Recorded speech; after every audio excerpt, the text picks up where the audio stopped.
Hello दोस्तों, आप सभी का स्वागत है हैच किंग ऑफिशियल के यूट्यूब चैनल में। तो दोस्तों, ये एक लर्निंग वीडियो होने वाली है। इस वीडियो में मैं आज आपको प्राइस एक्शन ट्रेडिंग के बारे में बताने वाला हूँ। तो दोस्तों, प्राइस एक्शन जो है काफी एक बड़ा टॉपिक है जिसको एक वीडियो में कवर नहीं किया जा सकता, और अगर मैं इसे एक वीडियो में कवर करने की कोशिश करूंगा तो वीडियो काफी ज्यादा लंबी और काफी ज्यादा बोरिंग हो जाएगी, जिससे आपको इंटरेस्ट भी खत्म हो जाएगा वीडियो में और आप कुछ सीख भी नहीं पाएंगे। तो इसलिए इस वीडियो को हम बहुत छोटा रखेंगे, शॉर्ट रखेंगे। इसलिए इस टॉपिक से रिलेटेड अभी और कई सारे वीडियोस आने वाली है इस यूट्यूब चैनल में, इसलिए आप इसी वक्त इस यूट्यूब चैनल को सब्सक्राइब कर लीजिए और इस वीडियो को लाइक कर दीजिए। अगर आप इस वीडियो में 25 लाइक कर देते हैं तो मैं अगला पार्ट बहुत जल्दी लाने की कोशिश करूंगा। तो चलिए बात करते हैं प्राइस एक्शन ट्रेडिंग के बारे में। प्राइस एक्शन ट्रेडिंग क्या हो? तो दोस्तों, जैसे कि नाम से ही क्लियर है, price action trading. Price action trading का मतलब होता है प्राइस को देखते हुए की जाने वाली। तो सिंपल है दोस्तों, प्राइस एक्शन ट्रेडिंग में हम प्राइस को देखकर ट्रेड करते हैं। इसमें हम किसी प्रकार के कोई भी इंडिकेटर का इस्तेमाल जनरली नहीं करते हैं। तो आइए बात करते हैं कि प्राइस एक्शन ट्रेडिंग को हम कैसे इस्तेमाल कर सकते हैं। तो प्राइस एक्शन ट्रेडिंग के कई सारे इंपॉर्टेंट पिलर होते हैं,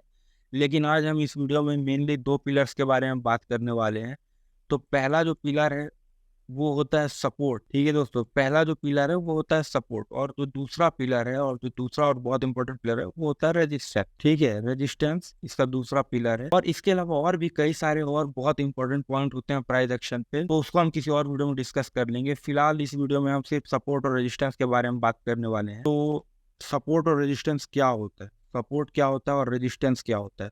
तो सिंपल भाषा में मैं आपको इस वीडियो में समझाने वाला हूँ कि सपोर्ट और रेजिस्टेंस क्या होता है। ये मैं टेक्निकल टर्म भी यूज कर सकता हूँ जिससे आपको काफी ज्यादा इंप्रेसिव लग सकता हूँ, लेकिन उससे आपको कोई फायदा होगा नहीं, आप भी बोर हो जाएंगे, आपकी कुछ समझ आएगी। इसलिए इस वीडियो में आपके लिए सारी चीजें बहुत ज्यादा सिंपल रखने वाला। तो आइए सिंपल तरीके से बताता हूँ कि सपोर्ट का क्या मतलब होता है। तो दोस्तों, सपोर्ट का सीधा सा मतलब होता है, हम मार्केट की भाषा में बात कर लेते हैं, तो सपोर्ट का मतलब कोई भी एक लेवल जहां से मार्केट नीचे नहीं गिर रहा है। जैसे ये एक लेवल है, इसके नीचे मार्केट अगर नहीं गिर रहा है, बार बार यहाँ से बाउंस ले रहा है, तो ये मार्केट के लिए सपोर्ट हो गया। उसी तरह सिमिलरली अगर ये कोई ऊपर की तरफ का लेवल है जिसके ऊपर मार्केट जा नहीं पा रहा, जहां जाने से मार्केट बार बार नीचे की तरफ ढकेल दिया जा रहा है, उसे हम रेजिस्टेंस कहते हैं। तो आई होप ये पॉइंट क्लियर होगा कि सपोर्ट किसे कहते हैं और रेजिस्टेंस किसे कहते हैं।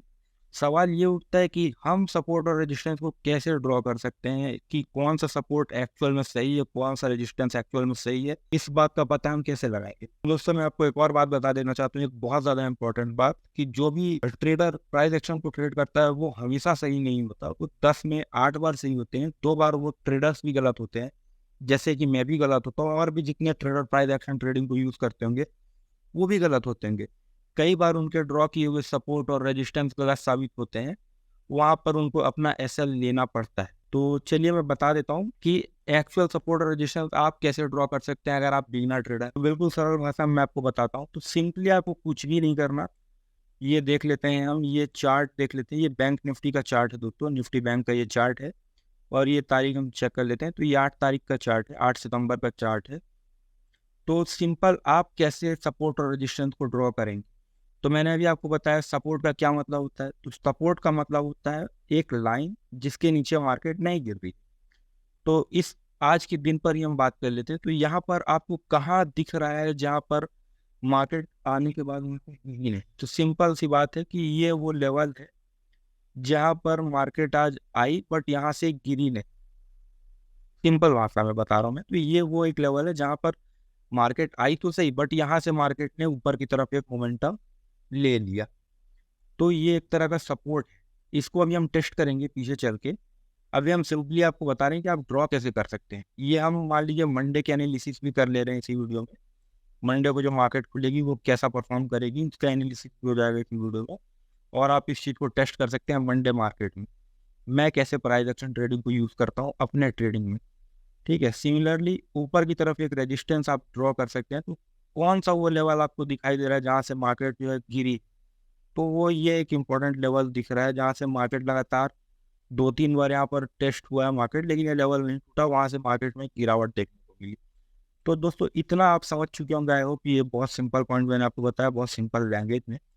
तो यहाँ पर आप देखिए, ये है हमारा सपोर्ट, ये है हमारा रेजिस्टेंस। आई होप इतना क्लियर होगा। तो दोस्तों, यही होता है सपोर्ट और रेजिस्टेंस। अब हमें मंडे मार्केट की अगर प्लान करना है तो हम इसको कैसे अपने मंडे मार्केट में यूज करेंगे, तो चलिए मैं आपको बताता हूँ। सो ये है, तो मंडे मार्केट में हमें अब ये हमारे पास एक दो लेवल है जो कि आज का डे हाई और सॉरी आज का डे लो और ये डे हाई, तो ये दो इंपॉर्टेंट लेवल है। और मार्केट अभी कहाँ बंद हुआ है? 45,156 पर। तो अब आपको देखना क्या है कि अगर मार्केट कल फ्लैट खुलती, सपोज करिए मार्केट में एक कल फ्लैट ओपनिंग होती है, मंडे को अगर फ्लैट ओपनिंग होती है, तो वहां पर अगर हमें ऊपर की तरफ ट्रेड लेना है तो वहां पर हमें एटलीस्ट इस लेवल को टेस्ट होने देना चाहिए, क्योंकि ऑलरेडी ये लेवल जो है टेस्ट हुआ और वहां पर ब्रेकआउट नहीं आया। अगर ये लेवल पर टूटता है फ्लैट खुलने के बाद, तो यहाँ पर हम एक एंट्री बना सकते हैं ऊपर की तरफ। ऐसी ही एनालिसिस आप भी खुद भी कर सकते हैं, बहुत इसमें कोई दिमाग खर्च होता नहीं है, बस आपको थोड़ा टाइम देना पड़ता है। और मैं आपको एक प्रीवियस चार्ट में लेकर चलूंगा जो हमने ये सपोर्ट बनाया है, इसकी टेस्टिंग हम अभी करेंगे। लेकिन मैं आपको बता रहा हूँ मैं कैसे एनालिसिस प्लान करता हूँ। ठीक है, आई होप ये आपके लिए समझ आ चुका होगा। सिमिलरली अगर हमें नीचे की तरफ एंट्री करनी है, तो नीचे की तरफ अगर मार्केट फ्लैट खुलती है, ठीक है, तो हमें ये लेवल का वेट करना ही पड़ेगा। अगर ये लेवल टूट जाता है तो वहां पर एक हमें जो है फॉल देखने को मिल सकता है, यहाँ से हमें एक अच्छा खासा फॉल देखने को मिल सकता है। इस तरीके से फ्लैट ओपनिंग की प्लानिंग की जाती है।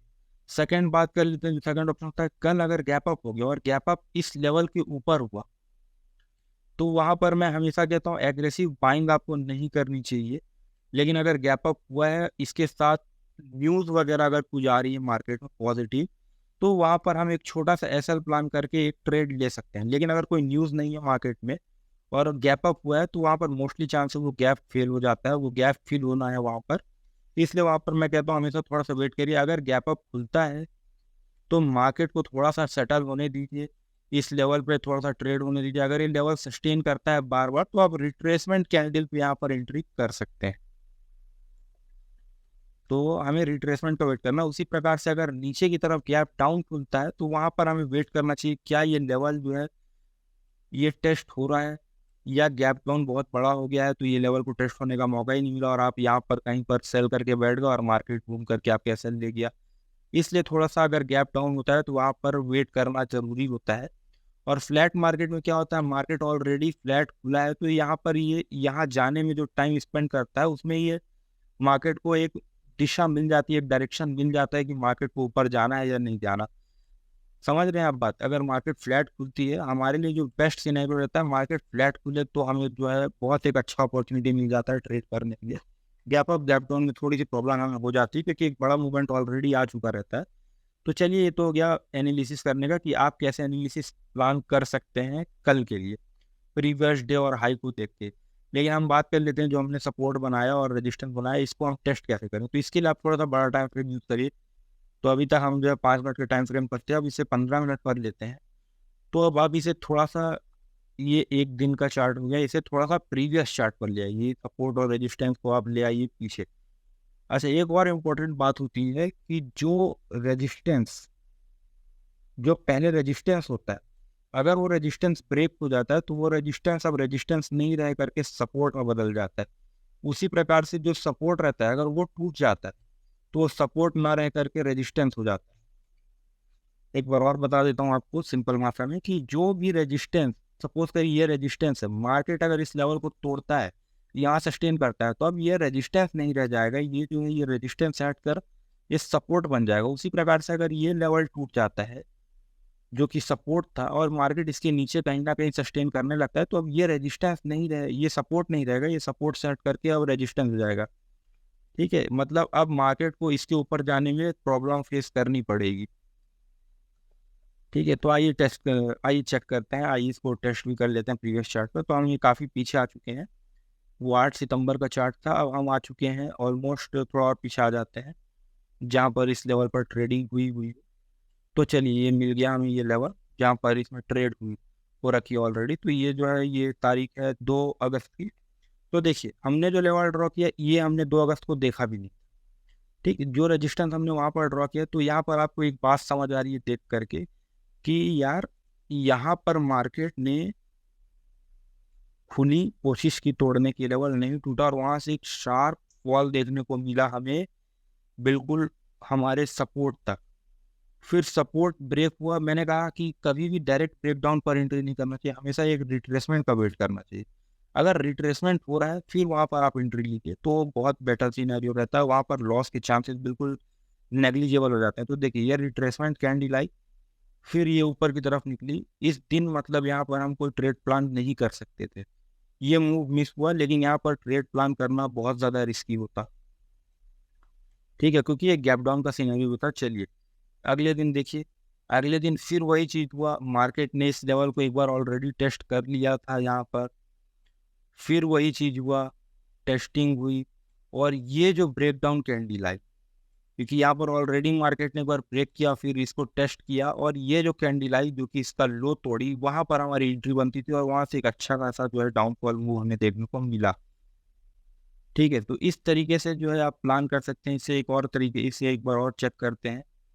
तो हम इसे यहाँ पर चेक करते हैं, मार्केट फिर यहाँ से घूम कर ऊपर गई, यहाँ पर इसने इसे तोड़ने की कोशिश की, गया, तो यहाँ पर ट्रेड प्लान करना थोड़ा सा रिस्की रहता है। यहाँ पर वापिस आया, देखिए यहाँ पर कोई रिट्रेसमेंट हो ही नहीं पा रहा है, मार्केट सीधा ब्रेक डाउन दे रही है, और एक कैंडल, ये 15 मिनट की कैंडल है, उसमें इस मार्केट ने बिल्कुल अपसाइड मूव किया, और वहाँ से फिर अगले 15 मिनट के बाद वहाँ से फिर डाउन साइड मूव आ गया। तो ये बिल्कुल साइडवेज मार्केट रहती है, इस मार्केट में ट्रेड कर पाना काफ़ी ज़्यादा टफ रहता है एज अ ऑप्शन बायर। तो इससे आपको सपोर्ट प्राइस एक्शन से आप जो है ये भी टेस्ट कर सकते हो, और आप इससे साइडवेज मार्केट में ट्रैप होने से बच सकते हैं, अगर आप लेवल्स बनाकर ट्रेड कर रहे हैं, सपोर्ट और रेजिस्टेंस के बेसिस पे ट्रेड कर रहे हैं। तो चलिए इस तरीके से ही प्लान करते हैं। फिर देखिए अगला पूरा दिन इस रेंज पर ही रह गया, बिल्कुल साइडवेज, कोई मोमेंटम नहीं। तो इसलिए मैं कह रहा हूँ कि सपोर्ट और रेजिस्टेंस अगर आप ड्रॉ करके चलते हैं, तो आप साइडवेज मार्केट में भी लॉस करने से बच सकते हैं। आपने देखा होगा कई बार मेरे ही ट्रेड जो मैं टेलीग्राम पर देता हूँ, जैसे मैंने दे दिया 250 पर एंट्री करी, मार्केट चल रहा है 140, तो कई बार आपके दिमाग में आता होगा इतना दूर का क्यों दिया। उसका रीज़न यही रहता है क्योंकि मार्केट बिल्कुल साइडवेज जोन पे, और वहाँ पर एंट्री करना बिल्कुल रिस्की है, वहाँ पर एंट्री हमें अवॉइड करनी चाहिए। इसलिए मैं ब्रेक डाउन होने के बाद की ट्रेड्स आपको ऑलरेडी देता हूँ, क्योंकि मेरा एक्सपीरियंस है मार्केट में 5 साल का, तो मैं थोड़ा सा प्राइस को और बेहतर समझ सकता हूँ, इसलिए मैं वहाँ पर ट्रेड आपको प्रोवाइड करा दे रहा हूँ। आप अगर बिगिनर हैं तो आप भी ये चीज़ सीख जाएंगे प्रैक्टिस करते करते।